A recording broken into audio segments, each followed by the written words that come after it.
হাজির হব, যুগে যুগে লড়ে যাব, আমরা সবাই হাজির হব। কারাইঘাটবাসী আজকে তাদেরকে ব্যর্থ প্রমাণ করেছে। প্রিয় সিলেটবাসী, আমরা আজকে কারাইঘাটে এসেছি জুলাই পদযাত্রায়। আমাদের যে জুলাইয়ের অঙ্গীকার, সংস্কার এবং বিচার, তার দাবিতে আমরা কথা বলতে এসেছি। আমরা দেখতে পাচ্ছি নির্বাচিত হয়ে বিএনপির সরকার অগণতন্ত্রের পথে হাঁটছে, নব্য স্বৈরাচার হওয়ার পথে হাঁটছে। মানুষ কষ্টে আছে, গ্যাসের দাম বৃদ্ধি পেয়েছে, সবজির দাম বৃদ্ধি পেয়েছে, বিদ্যুতের দাম বৃদ্ধি পেয়েছে।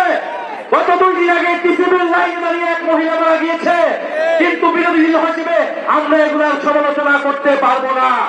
আমরা যদি সমালোচনা করি তাহলে আমাদের চোখ উপড়িয়ে ফেলা হচ্ছে, আমাদের রাস্তায় ট্রাক্টর ফেলা হচ্ছে, বালু ছাড়া ট্রাক ফেলা হচ্ছে।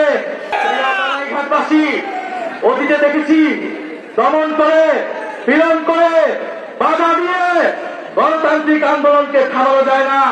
দুঃখে জনগণের রক্তের বিনিময়ে তারা ক্ষমতায় এসে জনগণের উপরে আবার জুলুম শুরু করেছে। এটা দ্বারা প্রমাণ হয় বিএনপি গত 16 বছর গণতন্ত্রের জন্য লড়াই করে নাই।